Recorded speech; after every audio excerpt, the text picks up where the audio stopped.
Welcome to Season 4 of the Knack for Business podcast.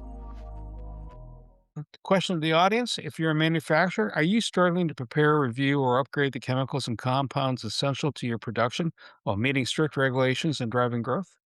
Joel will share proven strategies to streamline manufacturing processes, enhance product quality, and turn compliance challenges into competitive advantages. And stay in touch with this whole podcast. His expertise can help you scale smarter and strengthen your operations. Our guest today is Joel T. Shurtok. Joel is the founder of the Process Industries Consultants and brings decades of senior level leadership in the chemical process and materials industries. He's also a former senior vice president and operations innovator. Joel has led mergers and acquisitions, built high performing teams, launched new product lines, and guided companies through complex EPA and OSHA regulations. He has helped organizations worldwide from Amoco to Gelman Sciences and Grabber Technologies grow revenues, streamline manufacturing, and pioneer green technologies. Today, Joel advises clients on filtration, activated carbon, reaction engineering, sustainable materials, while mentoring clean tech startups through NYSERDA and Clean Tech Open to shape a cleaner, more innovative future. He's been recently appointed to a director position at ChemQuest, a chemical consultancy. Joel, absolute pleasure having you here today. You're our first chemist, by the way. Chemical engineer. You know what? That's even better. That's better than the chemist, because the chemist would be in a pharmacy, right? Could be. Yeah. Do you have a favorite quote or saying, sir? Well, the favorite one was told to me by an employee of the Lawrence Radiation Lab in 1970. He's my office mate. And he said, Joel, a physicist can tell you how the world runs, but only a chemical engineer can tell you how to hustle a buck out of it. So, when a manufacturer's got a process, they got a kind of a brew of chemicals going on. How do they start figuring out how do I upgrade the critical components without screwing things up? Well, I think the most important thing is to understand what you've got. If you've got any sort of chemical process, you really need to understand what the composition looks like and what the safety aspects are. And that gets overlooked a lot. People tend to concentrate on how do I make it? But some of the things that you make have nasty properties, and unless you're really on top of what your chemicals are, you can be getting a visit from a bunch of very annoyed people. You mean like neighbors? With the feds sometimes, or the Wait. newspapers, which are even worse. Yes, that's the wrong type of advertisement. So what you need to do is go to the safety data sheets. And even more important, in this day of artificial intelligence, you can do a really good search on any chemical component that you like, uh, such as going to Perplexity or going to ChatGPT and saying, "Hey, tell me about this chemical. What I need to know?" And you can do a search in 5 minutes that would have taken you an hour or a day previously. It's a great tool. Imagine you flying somewhere and someone has a heart attack, and the stewardess comes out and says, "Are there any doctors here?" And then being very, very disappointed when you have to tell them it's a PhD. But anyway, Well, no, what I tell them is in some states. I do have a question. Not only do you're working with chemicals, and one of the things you do with chemicals is make them better. Can you tell us of a chemical that you've improved and it took the basic and made it amazing? I got a great story. So way back when I worked for Union Carbide, and Union Carbide had a whole class of polymers, and they use those polymers in automobile coatings, among others. And we had a big account, and they loved us. We loved them. The only problem was when they used one of our materials in their process, it turned green. It was the most beautiful green you've ever seen in your life. It was like iridescent Kelly green. It would have cost you millions if you trying to actually make it deliberately. But the customer was using it to make a clear coat. So having a green clear coat was not what he had in mind. Now, over the years, we were able to convince the customer that, well, it's just the chemistry, it's the chemistry, you can't do anything about it. And he bought it. And then one day, the Japanese showed up with a similar product, and it didn't turn green. So the customer said, "Hey, this is great. Hey, Carbide, you got about 30 days to figure this out." So, needless to say, that was a panic because that was a big customer. And we launched just a major, major program to figure out what was in our process that was turning that code green. And it really required a lot of insight from the chemists, from the analytical chemists. And we found after an awful lot of work that there was a 1 ppm impurity that is responsible for that green color. 1 ppm. And so what we did is we jiggered the reaction process. And by rejiggering it, we got rid of that little 1 ppm, whatever it was.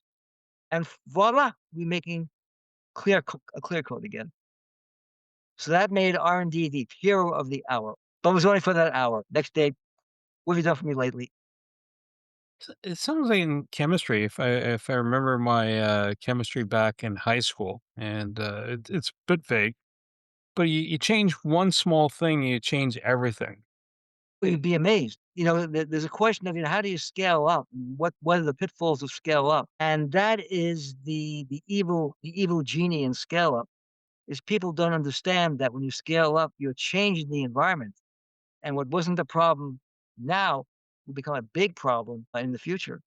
We had a process that we were making that was up for the government, a high priority government project. Developed the process and we tested it out in limited time because there was money involved. So we kind of tested it. So we started the plant, beautiful, beautiful plant, all Teflon and this, that, the other. And within a day, we started producing a yellow pollen. Absolutely screwed the process up. And the issue was we didn't run our test process long enough to develop the polymer. We started up at 5, we stopped at 8 and shut down at 5, went home, and then stopped. And that didn't give the polymer a long enough time to build up. And that was a major, major disaster when government's kind of looking over your shoulder and you're making garbage. Yeah, it was solvable, right? It was solvable. But it would have been a lot better to have run that process maybe 24, 36 hours straight, because then we would have found out all the problems. Something that I only hear secondhand, but I hear a lot secondhand, is forever chemicals. Can you tell me what a forever chemical is and why? Most chemicals will eventually break down. The petrochemicals, because of the nature of the bonds and the exposure to sunlight and air and oxygen, will eventually break down. But those chemicals that are based on fluorine chemistry, which is, say, PTFE, are made to be stable. In other words, you can do a lot of things with PTFE and nothing happens. Now, it's great in your frying pan, but it's not great if it gets into the environment. So byproducts of the fluorine chemistry is something called PFAS, which is the fluorinated byproduct of the Teflon process, and that's a forever process because the fluorine bond is very, very resistant to breakdown. Now, these things aren't around in big quantities, talking ppb, parts per billion, but the health aspects are kind of unknown, and people tend to panic when they're faced with a chemical that's going to be around there for years, and then the exact health aspects aren't known. So once upon a time, here's the issue. Once upon a time, analytical instruments kind of crude. So you do a measurement and you wouldn't see anything. So you call it zero, right? Zero, zero, zero. But zero isn't zero. Zero means not detectable. There's a big difference. Zero means it is not there. Not detectable means it's there. You can't measure it. So under the old methods, there was zero PFAS. You put through your gas chromatograph or this, that, the other, nothing came out. It's zero. Then they came up with these really fantastic new methodologies. They can measure down to the ppb. And suddenly they said zero, it was 1 pp. And people just saw that one and said, oh, I'm going to die. And the thing is, it was always there. It was always there. You just couldn't see it. And the question I is, think go ahead. so the No, go question, ahead. how do you get about that? And nobody really knows. That's the issue. So do these things occur naturally in nature? I mean, we're kind of veering off the topic a bit. We're talking about doing things that are green, right? And that means don't leave a footprint that you don't anticipate. Are these things naturally occurring too? No, because fluorine chemistry really doesn't exist in nature the same way that most things. Fluorine, nature by definition makes reactive chemicals. They eventually go away. Man makes forever chemicals because they use a different process. So it's unlikely you would find Teflon in nature. Only when you're shooting at it and it's on a bulletproof vest, maybe. Yeah, well, Uh, maybe make a great science fiction story. so when you're helping a manufacturer, say, upgrade a chemical process to find something that's less costly to capitalize on, or it provides that iridescent green that you didn't know you had till just then you needed till then. How do you find that? Do you generate something totally new? Do you generate something that's already been established and you're introducing it and just doing some tweaks to the process, either what's mixed in it or how it's made? What's the backstory in that? Well, it really depends what your aim is. If your aim is incremental improvement for, because of R&D costs or manpower costs, you may just want to tweak it. I mean, you see that a lot in the cosmetic industry. Something comes out new and improved, but the reality is, so they took a component, they tweaked it. And did it really make a difference? Hard to say, but people believe it does. And if people believe it does, you'll see a difference. If on the other hand you want to make a paradigm change, that's a whole different story. That requires something brand new and different. Computers use vacuum tubes, right? Way back when. So if you wanted a more powerful computer, you may put in more vacuum tubes. But then when the semiconductor industry created chips, that was a paradigm change. And the fact you can make more chips and smaller chips and smaller chips with more and more power is basically behind the computer revolution. But it cost a lot of money and a lot of time to get that point. And a lot of really visionary leaders bet the company. When Thomas Watson decided to develop the IBM 360 system, that was a paradigm shift. But it was bet the company. It was bet the company. If that hadn't worked, it would have been no more IBM. They could not have survived. So we live in this world of high tech right now, and you talk about vacuum tubes going to transistors. How does tech affect the chemical world, and how do we find out what new tech there is to run new chemicals? How do you keep from getting overwhelmed by the tech? Well, it's a matter of it's an autocatalytic kind of reaction. It reinforces itself. So somebody develops a chip and it uses all this exotic chemistry. And you can buy a lot of things on a lab scale. You can go to Sigma and you can spend $10,000 and buy this little molecule and that little molecule. And for a developmental system, that's perfectly fine. That's why development systems are expensive. But then if you want to scale that and make it into a commercial product, you can't go to Sigma and order 10 drums of this material. First of all, you couldn't afford it. And second of all, they couldn't make it. That's not what they geared for. So therefore, you need to go out to the chemical industry and say, hey, if you can make this molecule for me, I will pay you an awful lot of money. And again, that becomes a bet the company for the chemical company. They've got to invest all the R&D and all the manpower and all the environmental issues to make this new chemical. And that means starting up with a lab to make the first couple of grams and then a little bit of a power plant to make 2 or 3 pounds, eventually a full power plant to make a couple of 100 pounds, and so on, so on, so you go. But it's very synergistic. Sometimes need drives chemistry, and sometimes chemistry drives need. And the best example of that is like Post-it notes. Okay, so how do Post-it notes really get started? Somebody at 3M was assigned to make a super glue. And he mixed this together, he mixed that together, and he got something that was crummy glue. It's stuck, but you can pull it off. Okay, that's kind of a failure, right? But one of the guys at 3M was a musician, and his challenge is to always keep his spot in his music when he was, turning pages. And he found that this glue was perfect. He put it on little pieces of paper, he stuck it on his music, and when the concert was over, he pulled it right off. And some smart marketing guy said, wait a second, I think I can use this. And no, Post-it notes are an essential part of our gamish, but that was what no one at 3M said, hey, let's make Post-it notes. It was strictly opportunistic. So when you're bringing things together, And you say someone says, "Listen, I want to redo my chemical process for an application." A first, for lack of better words, concoction that you're going to bring together and process. How do you reconcile between any legislation and insurance companies and end result? Is that kind of a triad of things you have to be mindful of, Oh, or absolutely. I mean, the worst thing in the world is to is to spend millions of dollars in a new chemical and find that it's a carcinogen and you can't use it. And that no, that happens on occasion. Sometimes your chemistry is not what you think it is. So there needs to be at all times really complete dialogue between the customer, the chemists, the engineer who's going to make it, and the regulatory people who need to take a look at it. The good old days when I first started out, and this is now 75, there was no review of what we consider standard. You made it, you sold it.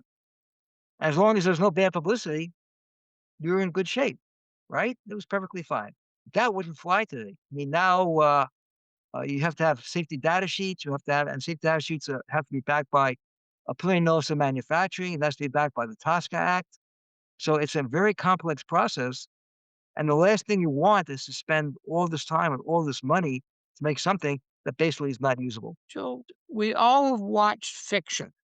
And one of the famous movies always are the evil pharmacy or the evil chemical plant that made this chemical that was supposedly harmless, but it turned everyone into werewolves. And yet, we don't want to live with wool computers and blankets for our horses. We'd actually like electric light and maybe even cars. How do we deal with the fact that they've gotta actually produce something that has to be made, and it's going to not be on a spindle somewhere. And yeah, I mean, the way to be perfectly safe is not do anything. Then you're guaranteed safe. But when you're making and developing a new product or new process or new chemical, inherently there's something about that process that people are not going to like. Movie villains are very popular, right? And they're a lot more fun when they're guys in black hats in the saloon. But things have gotten just a little bit more complicated. And I don't think anyone except some really evil people deliberately go out to make something unsafe just to turn a profit. They might have done that before the Pure Food and Drug Act. They might have done that before TSCA. They might have done that before SDS sheets. But now there's so many checks and balances that you just can't operate like that. You're going to be found out. In fact, really, the last material that got into the marketplace without being vetted was thalidomide back in the 60s. When all these babies were born with deformed feet or deformed hands because of interaction. And no, people didn't know, but there were warnings, and people decided not to go ahead and do that. That's changed. I mean, the the the cost to the company of being like that is just it's insurmountable. No one's going to take that chance. And the idea is to have just enough checks and balances in your process that if something happens, it happens early. Right? What's the old thing? Fail fast. That's what you want. You want that thing to fail fast, preferably in the laboratory stage before you have to scale it up. so what's the life cycle like? Someone says, "Hey," whether it's the person that chemical engineer sitting back in the lab going, if I mix these three things and then through this process, uh, you know, regardless what it is, they start to want to go through the whole process and get clearance to do it. What is a typical life cycle from ta-da to here you go? On the order of 2 to 3 years, depending on just how tada it is and how many surprises there are. And that is the one mistake I find. I work with startups a great deal for the green technology, and a lot of these guys are like either grad students who founded their own company or professors who founded their own company, and they are typically very naive about the time it takes to commercialize the process. And you'll go in and they'll show you the timelines and Gantt charts, and it says, discovery day one, commercial production next year. And you gotta say, no, no, it does not happen like that. If you're lucky, you'll have a synthetic process in the lab in a year.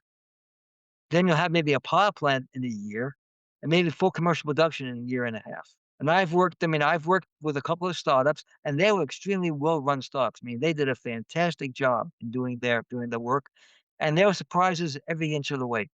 And it took them a good 2 to 3 years longer than they ever dreamed to get that process off the ground and net profitable. So humility is a really good trait to have. Wow. In fact, the sure talk secret for really doing a profit projection is you ask the guys in charge, hey, give me a year versus a revenue projection. Now, it'll be a hockey stick. Always looks like a hockey stick, and usually 3 years in, you're at infinity, right? You're making. So I say no. Here it is. What you do is you take a year off for every year you have. So year one is really year zero. Year two is really year one, and then for every year you cut your manufacturing by 2/3. So you take the best projection these guys can do, take off a year as you go up, and cut the manufacturing back 2/3 for every year, and you'll be close because that's the realistic way of looking at your scale up. And of course, you always hear, "Oh, you don't understand. We're different. This is much, much different." I say, "Nah, everything's more or less the same." Finance guys have a very specific group of skills and able to look at spreadsheets and things like that.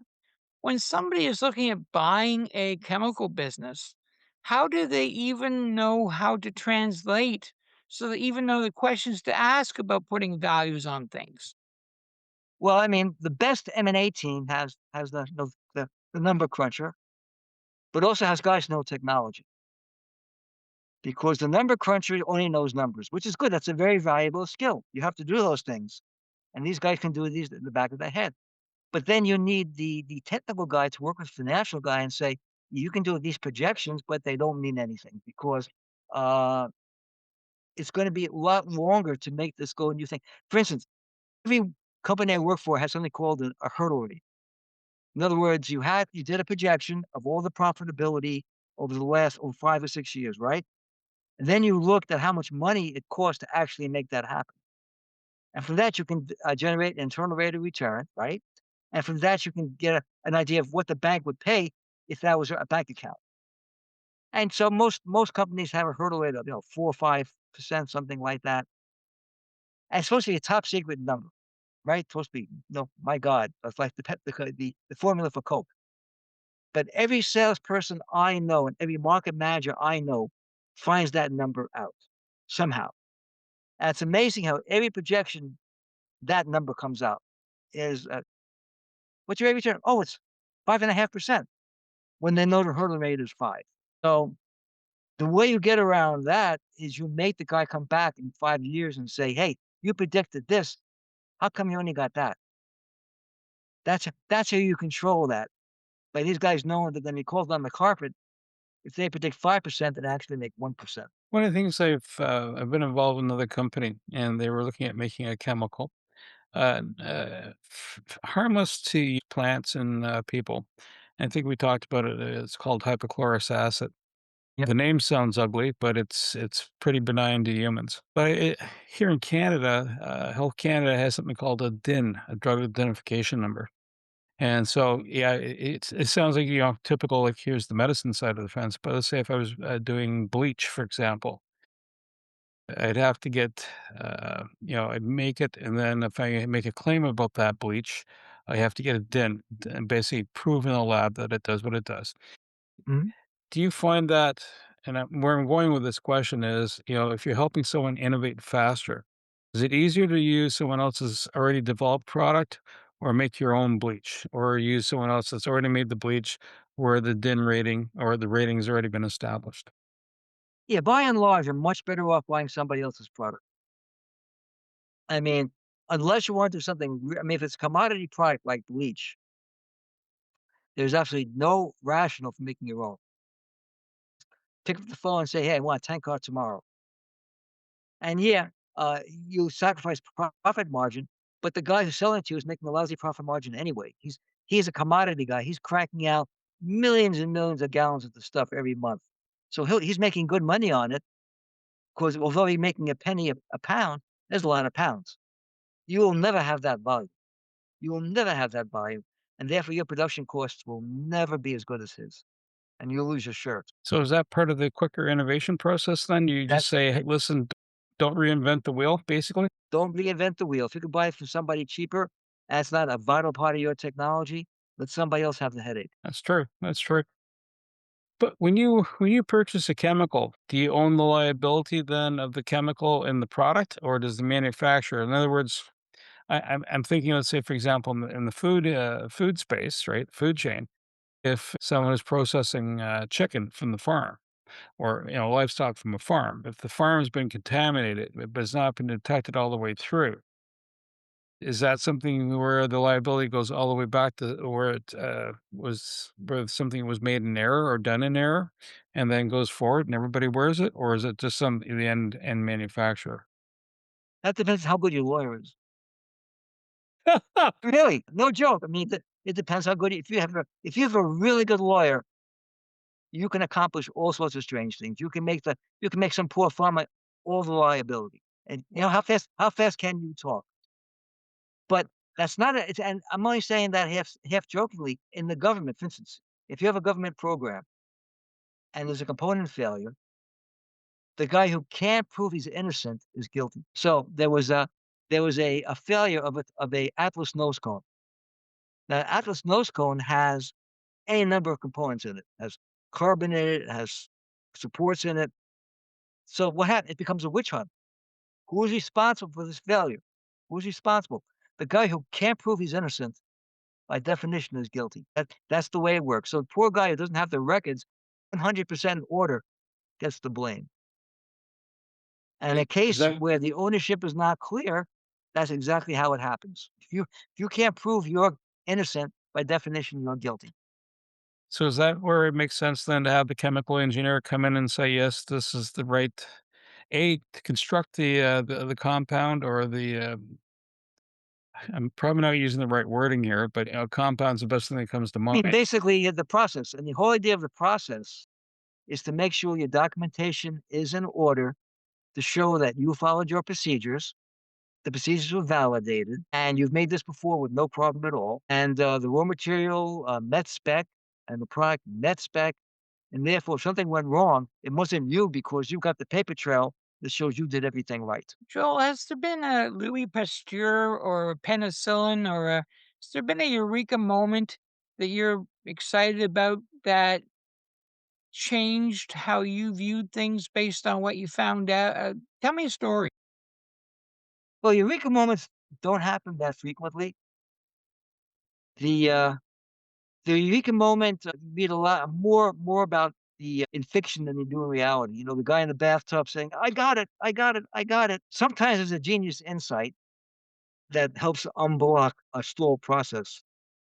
But like Thomas Edison said, a genius is 90% perspiration and 10% inspiration. And that's really what it is. It's really a slog. And yeah, occasionally you discover something by accident. All our polymers are based on catalysts. They wouldn't work without catalysts. They're metallic materials that speed up a process. Some were developed from the ground up, but a lot were discovered accidentally. Somebody dropped something in and say, "Hey, look at this." And you have to have the brains to say, "Hey, wait a second, I didn't expect that. How come? How come?"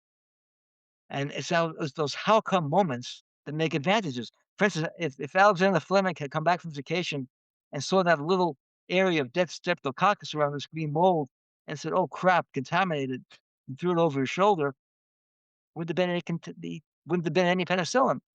But by his training, he said, "This shouldn't be. How come?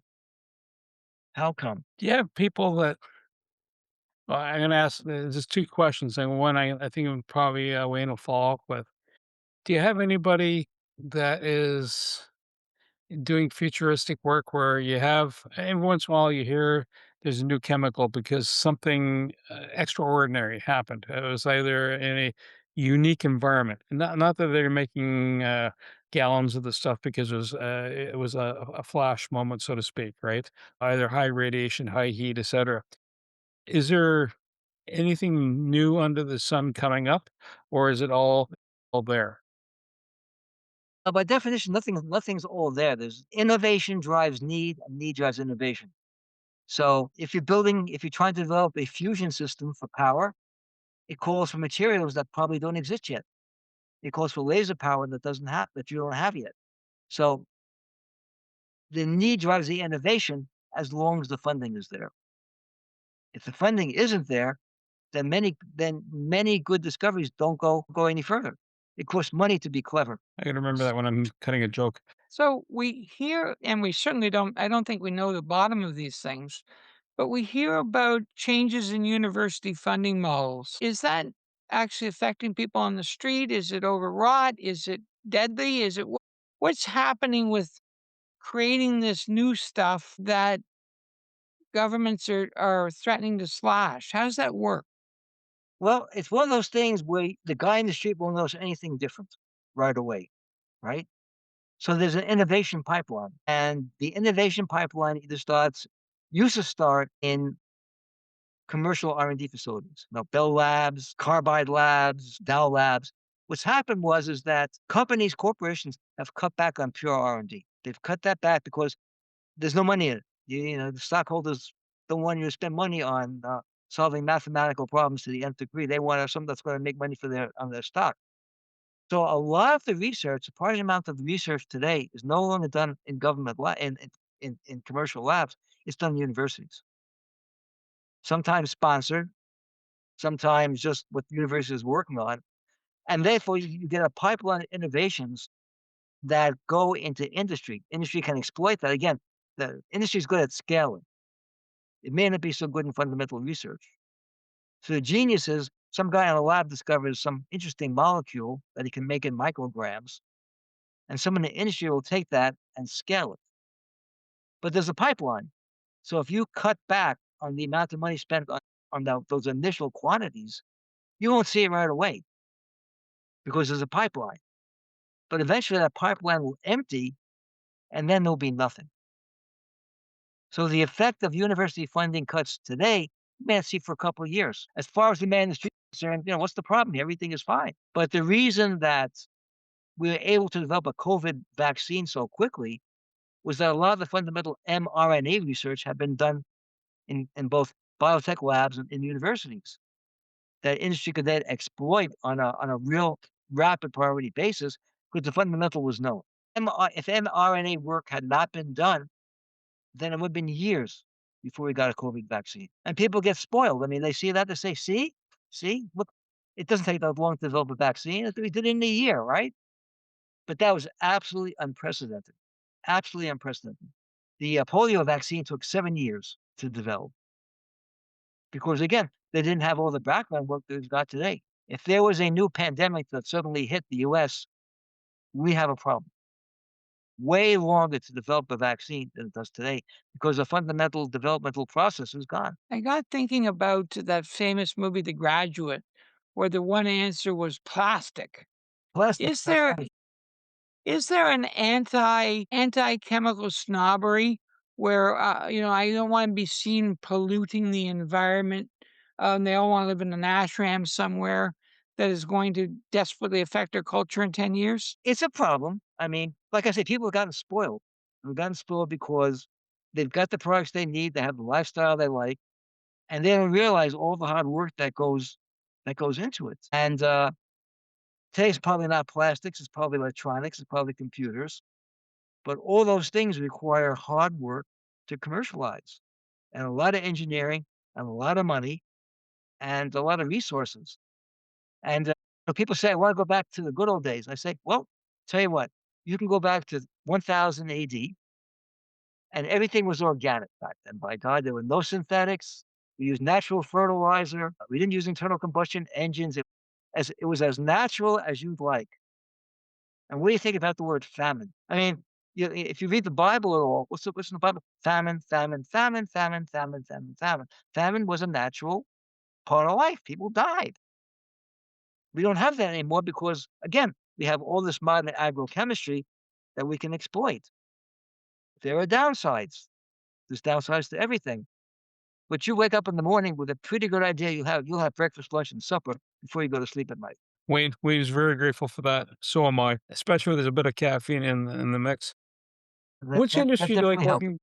Which industry do you like working with the most? They're all fine. I worked in biotech. I've worked in chemicals. I've worked in materials, carbon fiber composites. and they're all great to work for. There's no such thing as a bad place to work. There's always interesting processes, interesting things to learn. What's the funkiest one that you worked in? Probably chewing gum. That's one of my favorite stories. One of my absolutely favorite stories is, how many people actually think about chewing gum? Really, right? You take it out, you take the wrap off, you stick it in your mouth, you chew it until it has no flavor, and you spit it out. Or if you put it in the waste bin basket if you're a nice guy. And you think, does it ever occur to you how complicated it is to make chewing gum? And chewing gum is it's a formulated product. It has about 15 different products in there. It has polyvinyl acetate as a base polymer. It has chicle, which comes from South America. It has a whole bunch of emulsifiers and sweeteners and this, that, the other. So when you chew it, the sweetness and flavor is released in the controlled matter so you can chew it for a period of time and not just and get something out of it. So how many, I don't know ages, but how many of you remember Bazooka Bubblegum? There you go. Now, what can you tell me about Bazooka Bubblegum? It had a cartoon in it. That's right, Bazooka Joe. Very good. But when you stuck Thanks. it in your mouth, how long did it take to get that thing to actually chew? Day, it felt like. Yeah, I mean, basically, it was a hard rock, and it was a cold day outside. It was even worse. During the summer, it was almost tolerable. But during a nice day in January, you had to work on things for a couple of minutes to get that thing to actually chew without cracking your teeth open. So someone made the amazing discovery that if you took the polyvinyl acetate and you made a high molecular weight polyvinyl instead of a low molecular weight, in other words, a larger molecule instead of a smaller molecule, you could change the formulation so that it was soft when you stuck it into your mouth. Remember bubble yum? So bubble yum was the first soft chewing gum. You unwrapped it, you put it in your mouth, and you were set to roll. But that was a guy got an award for that because it was such a complex formulation effort to put the new PVA in, to put the flavoring in, to put the chicle in, so that you got a really good chew with none of the downsides. And people just don't appreciate that. It's a science of formulation to make that work. So the science of flavoring things. I'm thinking of there are people that actually sit back and going, how you produce a piece of food, and they look at the chemistry of the other additives or spices. And there's some things that resonate well with our taste buds. Potato chips, for example. There's some food that's engineered once you fired it in, you keep going. Or if you happen to be at a bar, it's pretzels, I understand, or salty peanuts. Yeah, to make you Um, thirsty. yeah. So is there a kind of a science behind that? Is that well, obviously there's a science behind it, but is there a kind of an ethics behind that that says, yeah, this is good, but you know what? You may as well have a cigarette while you're doing that too. Well, hopefully you catch that in the early stages. There's probably a lot of food stuff that never sees the light of day because it either doesn't taste good or there are issues with allergies, or issues with dangers. Food is complex because everybody's taste buds are different. So what you may find really great, somebody else may find horrible. Like, I can't stand beef. I don't like beef. No, for me, I can live off chicken and fish very nicely, but beef, no, thank you. There's nothing wrong with beef. I just don't like it. And some people don't like chicken, and some people don't like beef and this, that, the other. So if you're in the food business, there are a lot of considerations. You've got something called a console in front of you that you can kind of put different things together and try them out. And they have kitchens, gigantic kitchens that they can whip these things up and have volunteers come in. They call them flavor panels to test it out. Because just because you find it good doesn't mean the guy next door is going to find it good. Joel, you have a podcast. I have a podcast. Tell me a story. So my podcast is on both my website and it's on my LinkedIn site. And it's my perception of the chemical industry. So I basically have summarized 50 years experience in like 8 podcasts. It's also on YouTube and gives you my perspective of the chemical industry because it has changed tremendously 50 years. Things that you could do back then will probably get you arrested today. No, I remember the first job I had with Union Carbide was basically it was a phenol. It was making phenol, and one of the intermediate products is cumene hydroperoxide. That's one of the first. That's one of the first byproducts. and it's a peroxide, so it's unstable. Peroxides are unstable. So coming out of the plant was a solution of maybe 30, 40% of this peroxide. We had to test it to see if it was up to if varying plant conditions varied the peroxide content. Now the plant was in Puerto Rico. We were in New Jersey. You couldn't do it up by ship. You had to ship it up by air, right? So there was a guy. This is 76, 77. It was called Profit by Air. I remember it vividly. It's probably it was literally a fly-by-night outfit. And we contracted with them to ship these samples from Puerto Rico to New Jersey. But there was no MSD sheet. There was no bill of lading. The guy took the peroxide samples, put in a picnic basket, put in some dry ice, sealed up and shipped that to us. Now, if you did that today, you'd be in the pokey. I mean, because there's no documentation. You're shipping a potentially explosive mixture in an aircraft with no paperwork at all. But that's Do you what have a people book? did back then. Do you have a book, Joel? I have a book called The Art of Scale Up, also available. It's a PDF, also available as a book, and it's basically my guide to scale up. It's what I've learned about scale up during my career. And it's available where? Just send it to me on my email, and I'll send you a PDF. So back in the 60s seemed to be the time where you'd have organic medication on non-prescribed. And then you hear about things like LSD, lysergic acid. Is that something that is still like, are compounds still being made and mimicking something else for human entertainment? The byproduct of the organic chemical industry, unfortunately, is they're making bigger and better stuff. I mean, that's the downside. People are smart, right? And Yeah. there's a lot of money to be made in providing these artificial opioids, and people do that. There's organized crime employs its chemists too, and there's a lot of knowledge about how to. I mean, the stuff that is made today is infinitely more potent than heroin was, infinitely more potent than morphine was, but it makes it more deadly because the margin for error is real small. So if somebody wants to ring a bell, something you said twigged, how would they best get a hold of you, Joel? Best thing is to either write me an email on my email address, or go to my website, or pick up the telephone and give me a call. I want to say thank you to Joel Shertalk, my co-host Wayne Pratt, and you, the Knife for Business listeners.